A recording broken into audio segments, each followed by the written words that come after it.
All right, ladies and gentlemen, it is another Tuesday. Nice and sunny here in Philadelphia, and I have I think everybody knows who this is, and if you don't, then you just haven't been around in-person events for like 20 years.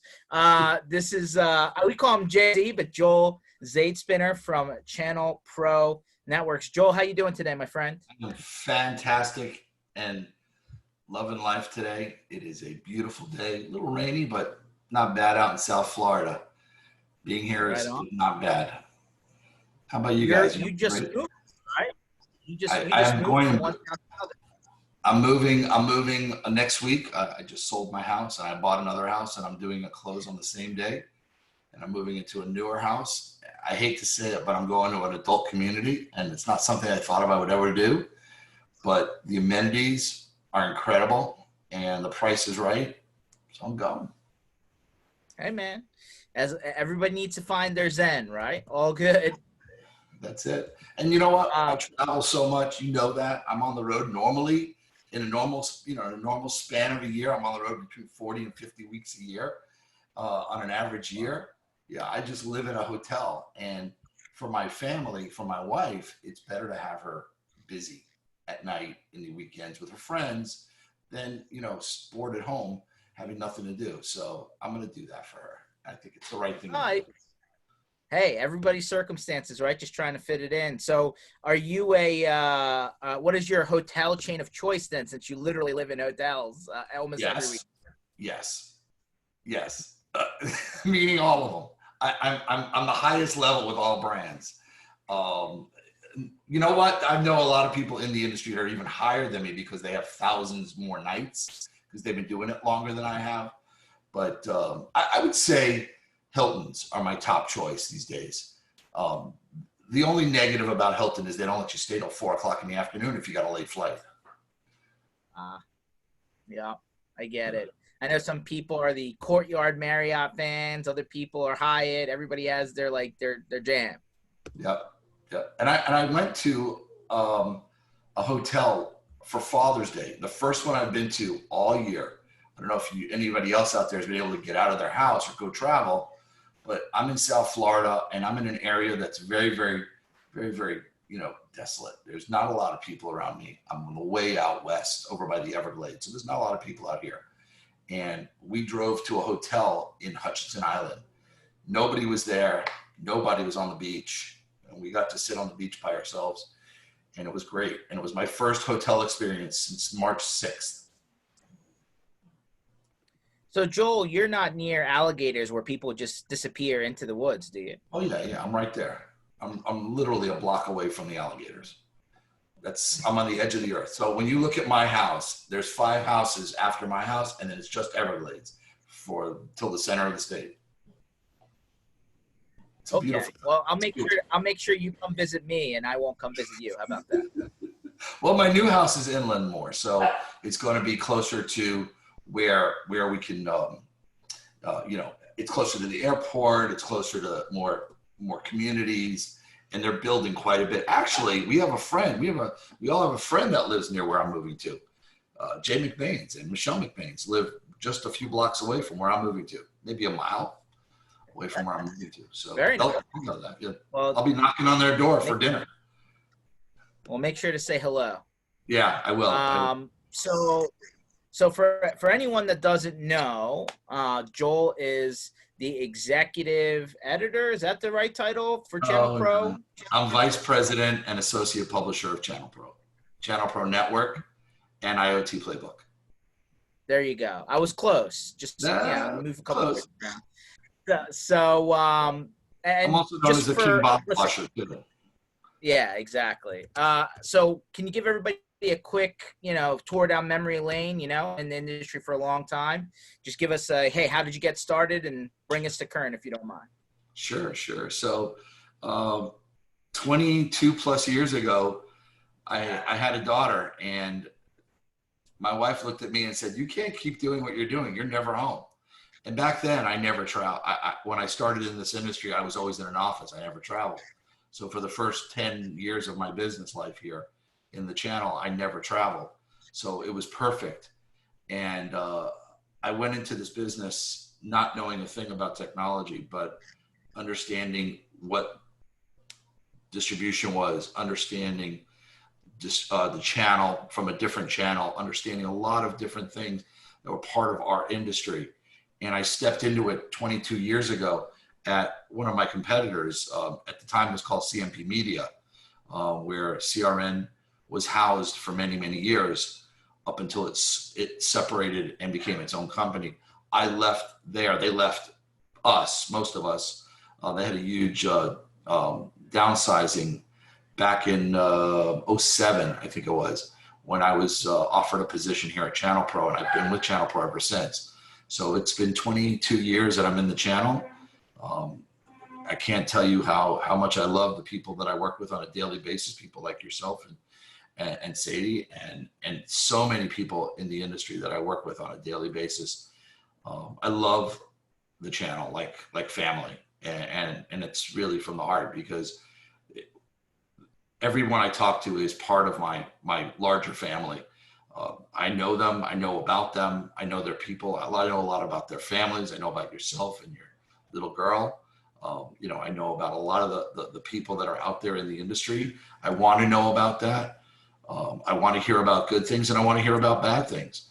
But you know what? The channel is a very interesting organization of people. And when I say an organization of people, sort of like a family of people that help each other, because without working together and working with other companies, you can never grow your channel business the way it's been grown, the way ChannelPro has grown over just the last 13 years, 14 years that we've been in business. But it's all about working with other partners and other vendors to help that happen. And not just other vendors like yourself, but also other media companies. We partner with other media companies. We partner with every association we possibly can that is in the channel. If there's an event happening and there's a social aspect to it, they know that they're going to find someone from my team, either myself or one of my team members are going to go out and be part of it, because it's very important that the channel sticks together and helps each other and get the message out about what they're doing and how they're doing it. Well, so let me ask you a question, right? So for 22 years, you've literally lived on the road. Sounds like you were home for like 3 holidays if you've been on the road for 50 weeks a year. So talk to me about the dynamic of 2020 then, right? I mean, the virtual thing has been difficult for many. Obviously, the events have all but, tried to be all-day Zooms or whatever platform you choose. I'm curious from your view, how has the industry, pivoted? Has it been successful? Do you see this working for the long term? I'm just curious what your view is. Sure. So listen, we all love to handshake and hug and be around each other, because it's the way we've learned how to do business. A lot of us that do business, it's about the face-to-face contact, and it's hard in the virtual world. We've lost that ability. This helps, right? Doing the Zoom types calls and the stuff that the ChannelProNetwork.com is doing, with our forums and our virtual events. We've been doing virtual events for 3 years. So we had a start already on those virtual events, understanding some of the challenges you would have, and created an actual duplicate of a live event without being able to touch each other, right? Be able to handshake or have people around you, but you can be in the same room and talk to each other at the same time in our virtual events. But when you look at the industry as a whole and say, well, is this the future of events? We all hope it's not. It's a lot of work. George, whatever you or anybody out there thinks about virtual events, they think it's easier, it's faster. Yes, for the person that's getting onto it, it's so much easier. But those that are producing it, managing it, creating it, it's maybe 10 times more work than what it would be for a live event.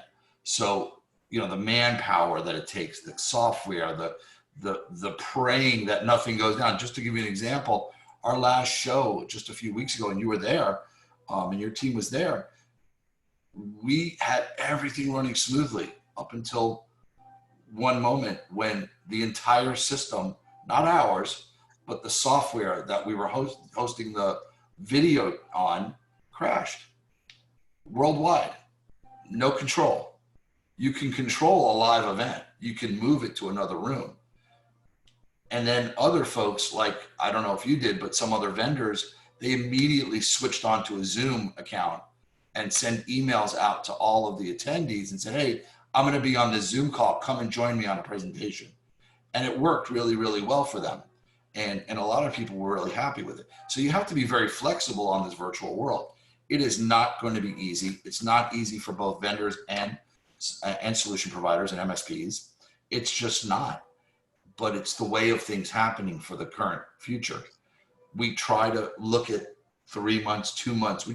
We've even tried to go 45 days without making a decision whether it's live or not live. But it makes it harder for people like yourself to plan and for the industry to plan on coming to something. And you know what? We're still not ready for live events yet. I don't think anybody's ready for live events yet, except maybe in certain states where they're not having the influx of the virus the way we are here in Florida, in some parts of the Northeast, even in South Carolina, where they were not wearing, they're not covering with masks, or they weren't having a lot of the restrictions we were here in Florida. Now they're second to us in the amount of cases. So you have to think about those things and how it helps others. And it's always about the other person. It's not about us, not about you and me. It's about the other people, how we're affecting them and what's going to happen. Because what's going to happen? They're going to start suing everybody for getting sick. They're going to start having, all kinds of cancellations and fees that they're going to start adding to all the events because, you think you're going to have this many people and then they don't show up. So the costs are going to become huge. It's not like nobody wants to do them. And I understand you've been doing some road shows around the country. Were those live road shows in person that you were able to get out there, or was it? So for us personally, Joel, I mean, we, coming out of 2019, we were doing like in-person lunch and learn type, format, right? We would do 2 or 3 cities at a time. And then obviously, just like right at the edge of February going into March, right? I mean, the world shut off, right? So, and obviously virtual has been, like I said, like the thing. I mean, I was just watching today, Microsoft Inspire's platform crashed, during the beginning part of their session, right? I mean, it's definitely not perfect. If you want to use the blue screen of death during the presentation joke, but there's, it's not 100% perfect. And I think to some degree, Joel, and you have a lot of vendors talking to you, you have a lot of MSPs talking to you, right? From a media standpoint, I feel like there's been a bit of a disruption in the way people are launching updates, announcing new features, new products, because a lot of that was aligned towards events, and collaborations between vendors. And now it's kind of murky as to the strategy. So from a vendor standpoint, how have you, has your conversation been like with these guys out there, and how's the plan, shifted? So on announcements and things like that, there are more announcements than ever before, right? People are just continuously announcing because there's no floor or format to bring it to wait till that day. So as they're being evolved, they're just announcing. Our news is, we're getting more and more news because of that. People are just sending us press releases nonstop, as well as you guys. You guys have been announcing a whole bunch of stuff that came out this year. In the last, 5-6 months, you've launched a ton of new services and products and offerings for your partners. So, I've been seeing all of that. So, everyone is doing it, but the ones that are doing it right, and you guys have been doing a good job of it. And I will commend you on that, George. A lot of people that are doing these press releases to the channel, to the media, they've got to be precise. They've got to get the message right. They give them a reason to write about it or talk about it. Because if it's just today we announced this, it's got to be something more than that. It's got to be more than just a simple upgrade or a change to one little thing. It's got to be more meat to it. It's got to give them a reason to read it or want to be involved in learning more about it, and maybe linking onto their site, clicking onto their site and seeing more about it from an article. So they've got to give us a little bit more meat about it. So that's really important, really important. And I know that you have done a really good job of that. Yeah, I mean, I think part of the challenge from a vendor standpoint, Joel, is the rate, like different people have different release cycles, right? If you think about Microsoft historically, right? Hey, there's major version releases, there's service packs, right? And then they started going into once it hit Windows 10, it was more of a monthly kind of thing, or obviously everybody's heard of Patch Tuesday forever. At the end of the day, I think part of the challenge is there's just a lot of noise going on right now. So how do you, from a media perspective, like you said, is major releases the answer? Is it, hey, I'm announcing a new change to my partner program? Like how do you decide which vendor news is really newsworthy? So partner programs are very important to our partners, right? So that's one that's very important. Two, major releases are very important to our readers, because if it's a small little change, it's not going to change their day, right? But if it's going to change what they're doing in their day-to-day with your business, with your product, then it needs to be notified to the audience, and we do that quite a bit.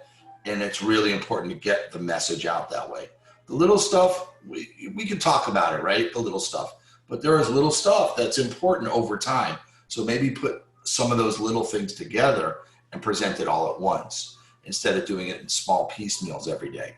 And that might help the audience understand it better and make the change easier. And maybe get involved with a software company or a hardware company that is of value to them that they're not working with currently, because now they're offering that service or that product that they didn't offer before. And that's something they should be aware of. Fair enough. So since COVID's hit, do you feel MSPs are more in touch with their vendors, or has that really been a secondary thought? Like, obviously they're trying to service their customers, but where do you feel the communication is right now in July between the vendor and the service provider as it stands today versus, like, let's say 2019? So the communication had to have been very, very, very precise over the last 4 months, right? 5 months. They had to communicate to the vet, from the vendor side to the solution provider, the MSP side. What are they doing to help them with the products and services that they're offering to make it easier for them to go to market and help end users build their businesses in today's world, whether it's from home offices or offices that are being separated by standards, and making sure that everyone is working, because the loss of jobs have been so huge outside the channel that it's ridiculous what I'm seeing. The numbers are crazy. When I look at numbers out there, right, in loss of jobs, you're seeing it like crazy. But in the channel, in the vendor and in the MSP side, it's been growing. People are hiring. People are looking for positions. And I'll give you a perfect example. My wife worked in healthcare. You'd think that's the most important thing. Well, up until now, it has been. But all of a sudden, they had cuts. They can't afford them anymore. My wife lost her job last week. She was no longer needed. You're in healthcare. How are you no longer needed? But you're no longer needed. Your job is dissolved. But software companies are looking to hire her because she was in the senior living facilities. So software companies that are in senior living say, you know what, you have more expertise than anybody else. So they're calling her up saying, hey, why don't you talk to us or apply to our positions, because there are job openings out there, but they are very specific. Now, the vendors have done a really good job in helping the partners get the products and services that they need to make the day's work easier for those working from home offices and offices around the country that are on their own. And it's very different than it was 6 months ago. Everything changed. We stopped, we looked, we changed. And those that didn't are suffering. Those vendors that didn't think about it and didn't stop right away, put a halt, stop, and then rethink about what they were doing, they didn't change. They're not going to grow. They're not going to be successful in the long run. But those that did, they did, just like we did. We stopped, we looked at each other on a Zoom call just like this, and we said, how are we going to make things better for our partners? How are we going to make our readers more happier with what we create and do? What is it that the vendors need us to do for them? I picked up the phone just like you and I spoke months ago. I called everybody up individually, and I just talked and made sure that everyone was doing okay, not just in business, but personally. And that's very important for both vendors and solution providers to do on both sides, just like we did. Stop what you're doing, pick up the phone, call them, be personal. You're not a business at the moment. This is not a world of, even though that we all want to make money in the long run, right? Because we have to pay our bills, you still have to be a person. You have to understand that there are parts to this that are not avoidable. You have to be there for each other. And just like the channel, we're all a family. So gotta call the cousins, the aunts, the uncles, Uncle Grandpa Joe, Jay-Z here, right? You gotta call us once in a while just to say hello, check on us, make sure we're doing okay. Yeah. So to your earlier point, there have been a few of the larger vendors announce cuts, right? It seems to be like a playbook type thing where, some of these more venture backed or PE backed or, publicly backed, whatever you want to call it, companies have cut some headcount. A lot of them attributed it to COVID. So, and a lot of those people have since found jobs, which is great, right? Because technology is still moving. Do you see that continuing going into 2021, or do you think things will stabilize at some point? I think there's going to be continuous, downturn for now. Why I see that, it's not that they don't want the employees to stay on.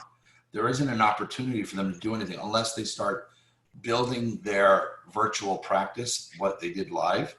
So those people that have companies that did a lot of events, if you do a lot of events, you have an events team.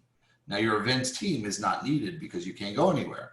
So how do you transition those events folks into a virtual event team? What do you need them for? What do you need them? And those are things that companies are looking at and saying, well, I really don't need that many people on the staff anymore because you can do this with just a couple of people virtually. You don't need 10 people on a phone call to talk to, one person who comes to your booth when you're online, right? So those are very important things to think about. So that's why I see a lot of layoffs in a lot of places. And then there's a lot of headcount that, there's just nothing that they can do with those folks right now. There's no place to put them. And then of course the venture groups are thinking about the bottom line and they're saying, okay, what do I do with headcount? I've got to cut somewhere. Many of the companies that I've talked to, even our own company, we took pay cuts. We all took pay cuts. Even where my wife was working before, all management took higher pay cuts than the different levels. Everybody took different levels of pay cuts. Owners took pay cuts. Management took pay cuts, and some larger than others. I have to commend the owner of our company. He's done a great job of managing everything that we do day to day, and he's done a great job of making sure that we're able to feed each other and feed each other's homes and take care of each other and have jobs. Before those pay cuts happened, was that something that everyone kind of said, hey, we're willing to take a pay cut, or did they just deploy that across the board? Well, really, that doesn't, I don't think anybody should think about, is that something that they talk to each other about? Because everyone's going to have a different answer on that. I think that's a management decision. That should be a management decision. And they're not, it's either you take a pay cut or lose your job, or 10 people lose their jobs. I'd rather take a pay cut than my counterparts lose their jobs, right? So that's what we've done. And that's how you keep folks in a bigger company happier and managing the business right now. I'll tell you, we've been very busy. We have a cybersecurity show coming up next month, August 5th. It's a one-day live event, online, of course, but it's only security. It's geared toward the security market, and it's one day. You register on our site, and it's easy to go to. Now, we have had great growth in that. We have a very large group of people that are signing up for it, and more are going to sign up for it. And then, you know, we have a couple more weeks to it, and we have some nice vendors that have signed up for it. We have like 5 to 10 vendors that'll sign up for it and sponsor it. And it's doing really, really well. A lot better than I thought it would. So that's a good thing. So we're seeing growth. We're not seeing the numbers we'd like to see year over year, of course, but nobody that I know is. There are very few companies are. I mean, there are some companies that are so vital, their numbers are growing drastically, right?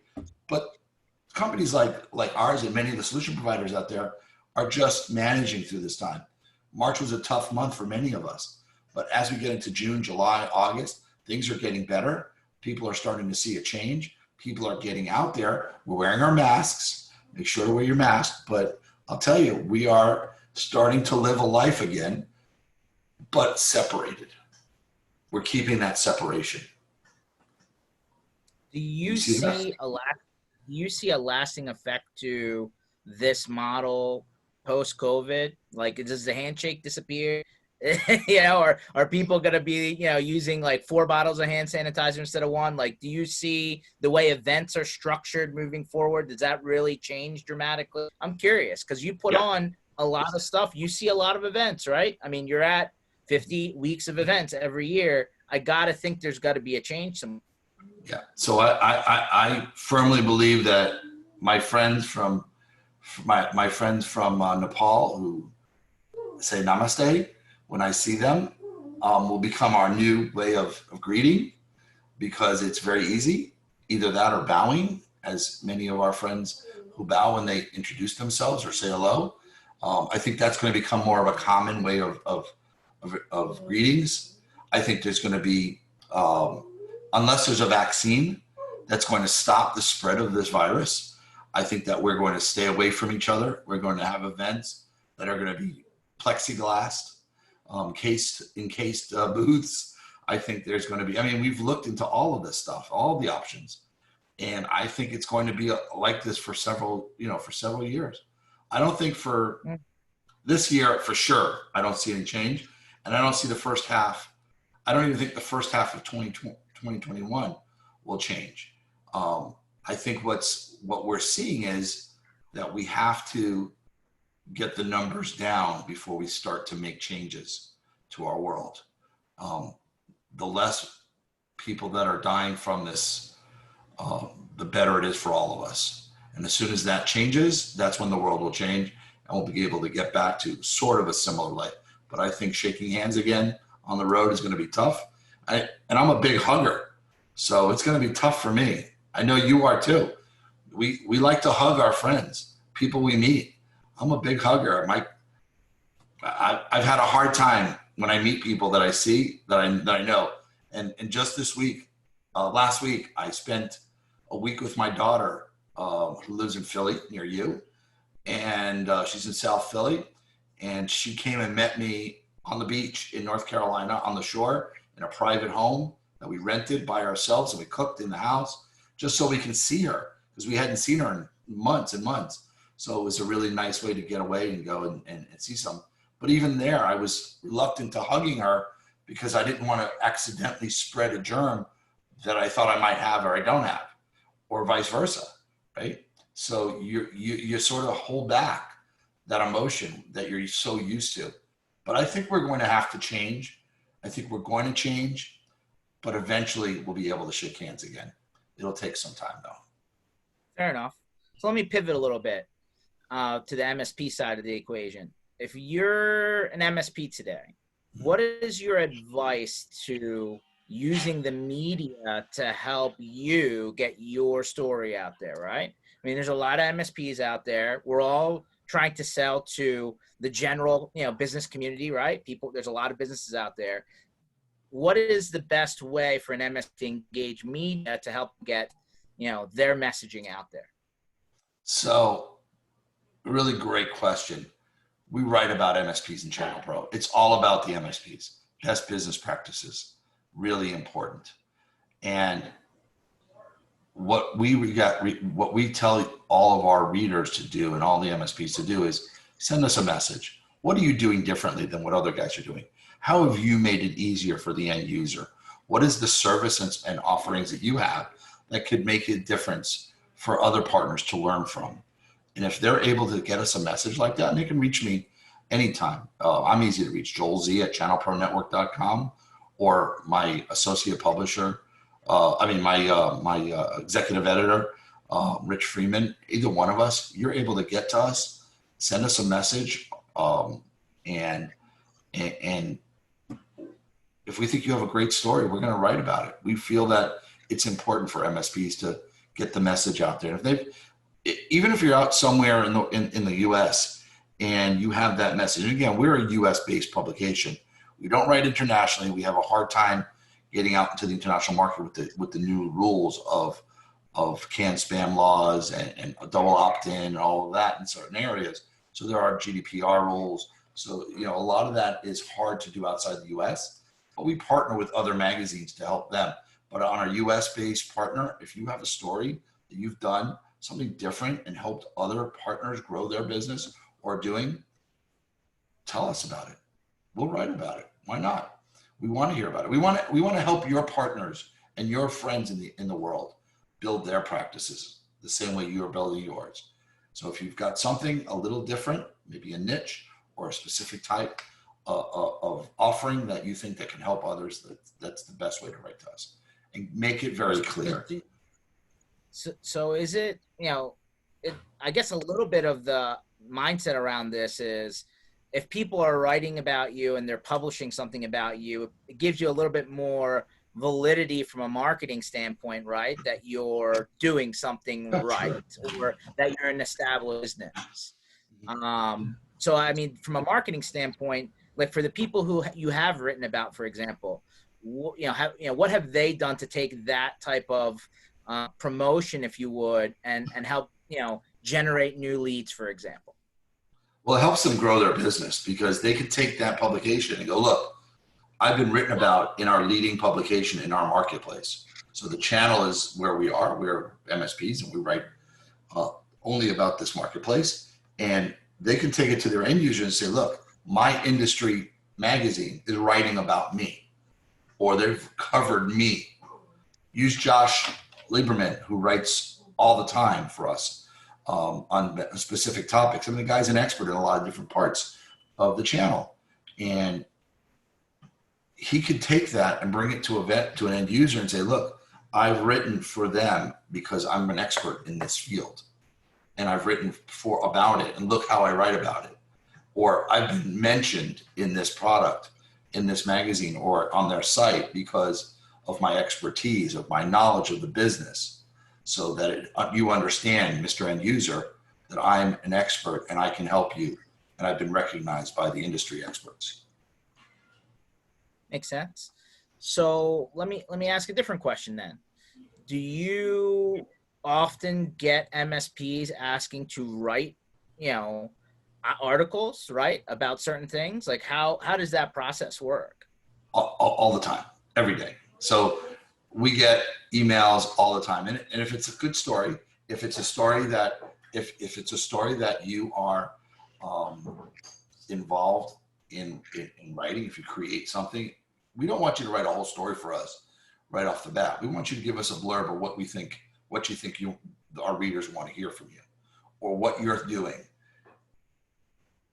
Take the best part of what you're doing and give it to us in a paragraph and say, okay, here's what I'm doing. Because we get a lot of stuff that, hey, I just did this. Want to write about it? No. That's not going to be of value to anyone because it's not clear enough. It's got to be something that's clear enough that makes a difference, and that other people in the industry are looking for. And then maybe you thought you did something that's spectacular, but it's been done by 500 others. So, we go through it, we read it. My editorial team is amazing. They pull out as much as they can from their day-to-day emails, and from myself, we go through them and we pick out whatever is best, and we'll contact them and we'll say, hey, write an article on a point of view on best business practices for what you're doing, or something similar to it. And it's a challenge when you have so many coming in, right? So we pick and choose whenever we can, And but we try to be as diverse as possible in getting a message out for as many people as possible. We also have to remember we're a monthly publication. It's not always going to be in the print publication. It might be online. So you might get part of something we do online. And maybe we might not write about it specifically, but one of our podcasts might talk about it in a session, like one of our weekly podcasts. Maybe we'll bring it up. Hey, did you see what so-and-so wrote about so-and-so? You know, he's doing this here, and maybe we'll do it that way. So we have a lot of different avenues to get the message out of what you're doing. Fair enough. So let me, from a broader standpoint, right? Do you suggest, we always hear about MSPs that have verticalized, right? Hey, I'm heavy into medical. I'm heavy into legal. I'm heavy into manufacturing, whatever it may be. Sure. Do you suggest MSPs to get in touch with publications in those verticals? Like, what's the, how frequently, or what's the success rate of, getting in line with media who's touching into certain verticals and getting the rapport to have that dialogue with that entity to help, progress your cause, kind of thing? So, verticals are very important, and a lot of the partners want to know what verticals you're doing. So if you are doing something great in a vertical market, our readers want to know more about that. That's very important. We also have another publication called IoT Playbook.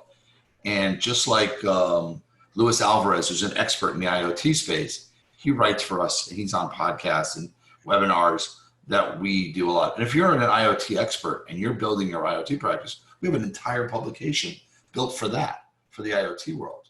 So if you're an IoT expert, send us some information about that. And same email address, doesn't make a difference. I mean, I have an IoT Playbook email address, but you can reach me at channelpronetwork.com, joelz@channelpronetwork.com, easy. And we're always looking for good, solid content from IoT side. But when you look at all the different verticals out there, healthcare, manufacturing, retail, whatever it is, there is plenty of content out there. If you're doing something different in those spaces, we definitely want to hear that, right? Those are really important because partners are always looking for another avenue.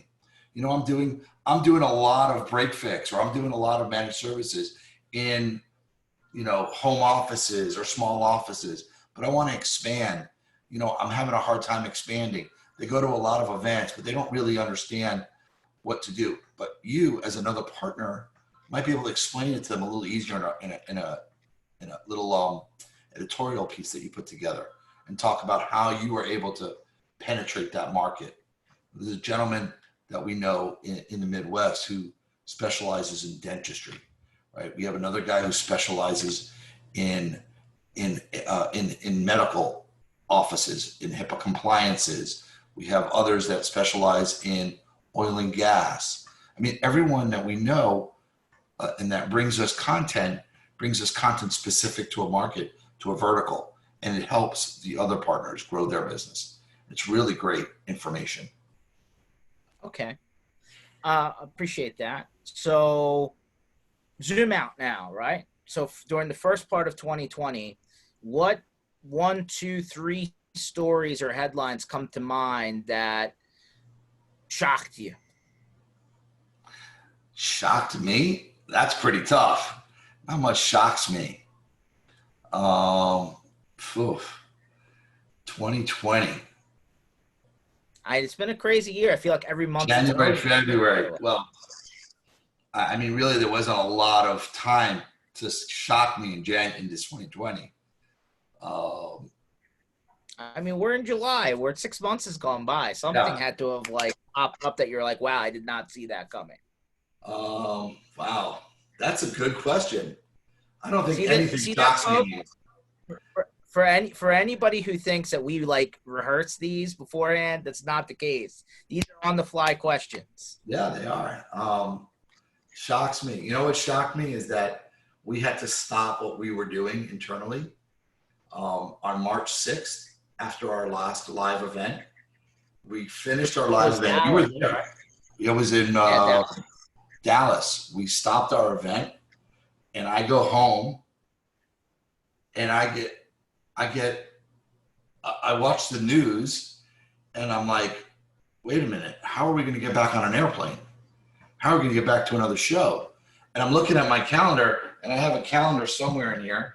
I have a calendar somewhere in these drawers, but I keep a hard calendar just so my wife can see it when I'm not home and walk in and know when I'm coming home, even though she has it on digitally. We have our calendars linked so that she can see when I'm in and out of town. But it also helps me plan my travel for my clothing, where I'm shipping stuff to, and things like that. So I know where I'm sending things. And I looked at it and I go, I'm going to be on the road for the next 4 months, every single day, including weekends. I'm so busy. And then on March 7th, it stopped. And on March 9th, I looked at my calendar and I said, I don't know when the next time I'm leaving my house again. And I've been here ever since. So that was a big shock. That was a shock to me. It's fair. Not to everybody else, but that was a shock to me. And another big shock is some of the, big layoffs that have been happening this year. I was sad to see that as a big shock. But as a whole, another big shock is how well the channel has worked together. And I don't think it's a shock as much as an appreciation of how the channel has worked together to continue growing the way it's been growing in this new world of COVID-19, unlike what we've ever seen before. I mean, I'm working with other media companies. I've been on other media company podcasts and vice versa. We're doing working together to make sure that we're stable and we're strong for our partners and for our vendors and for all of our readers. That's really important. So those are things that shock me. I've always been an advocate of partnering, but I never thought I would see it the way we're doing it now. And I think it's better than ever before. Awesome. So apparently you're a big cooking guy. Every time we talk to you, you're cooking something. So for a guy that has eaten at many a restaurant and probably should have his own cooking show on like a YouTube, I would love to watch that. What is your favorite dish? To make or to eat? They're two different things. So give me answers for both ones. All right, to eat, I'm a real stew kind of guy. I love stews, and I love like a Hungarian goulash or a jambalaya. Those are my kind of dishes. Those are the things I love to eat. Right? It's not good for my waistline, and my doctor's always yelling at me about it. But I can tell you, those are my things. Those are the things I like the most. I wasn't expecting those answers, by the way. But go ahead. What about to order at a restaurant? When I walk into a restaurant, those are the things I would order in a restaurant. Okay. Those are the things I would go to a restaurant. Those are my favorites. And then again, I'm a big cheesesteak fan, as you are. And I know we like the same cheesesteak, right? Tony Francisco, who was on earlier, would have told you he didn't think there was a good cheesesteak, but he had never eaten one outside of Florida. And I said, Tony Luke, how can you decide if cheesesteaks are good or not if you don't go to the source? I don't understand.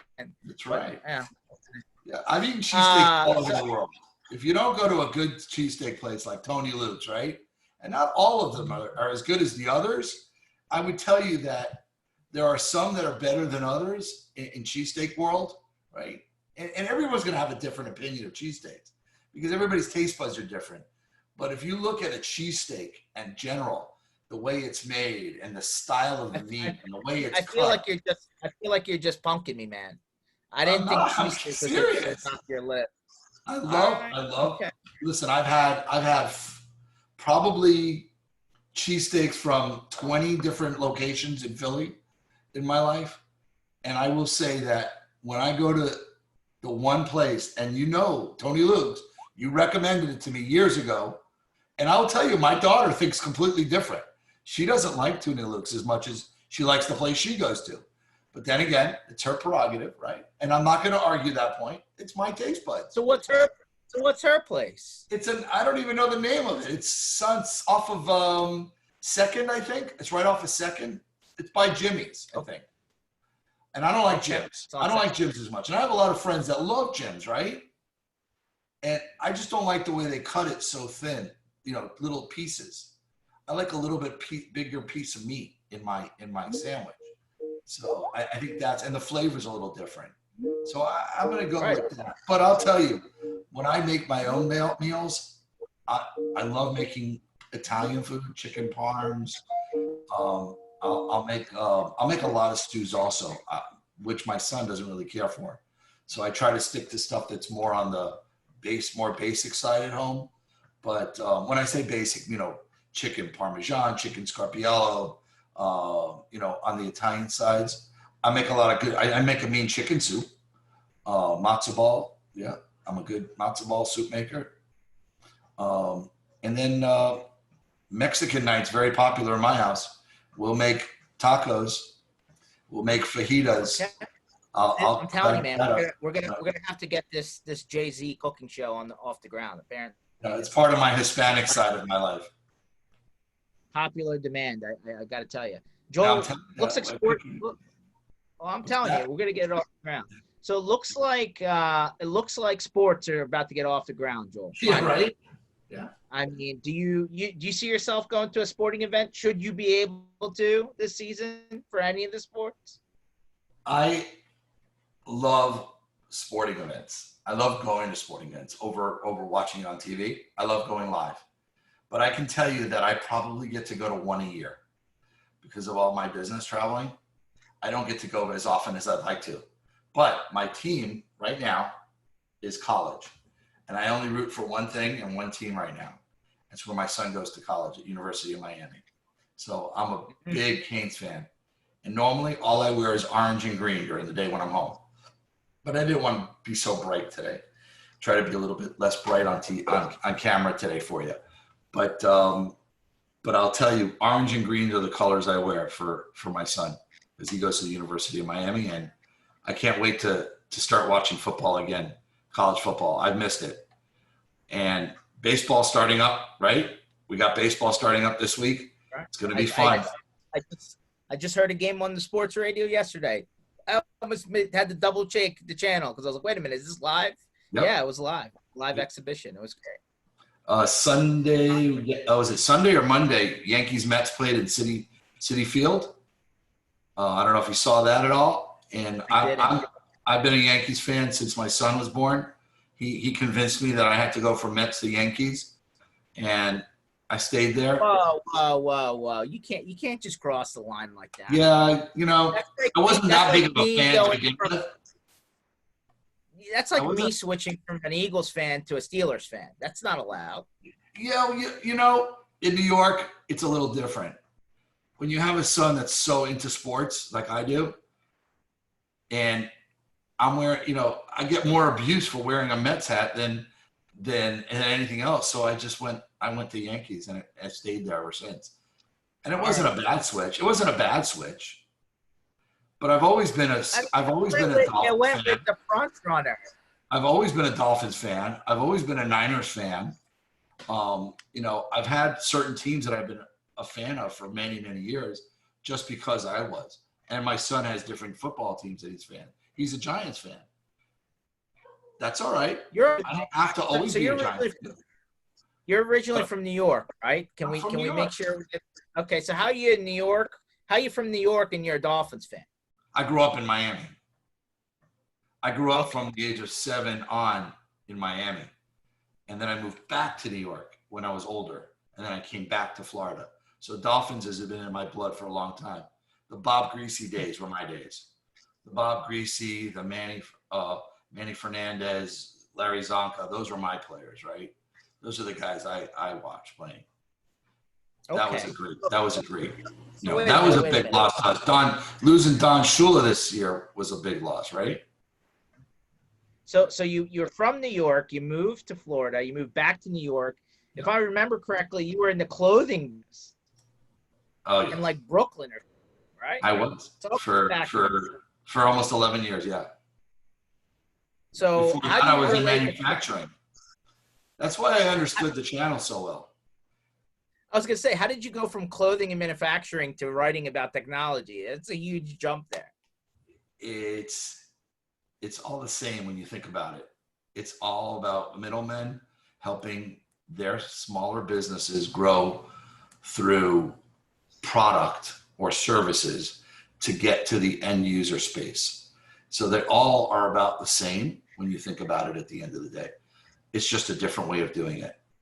And having the knowledge that I had from back then to bringing it to this was pretty simple. The only thing I needed to learn was the technical side of it, which came along the way. 22 years of it, sort of understand it. No, I mean, it's very intriguing, right? We've heard a lot of people in MSP Initiative that started in completely different industries.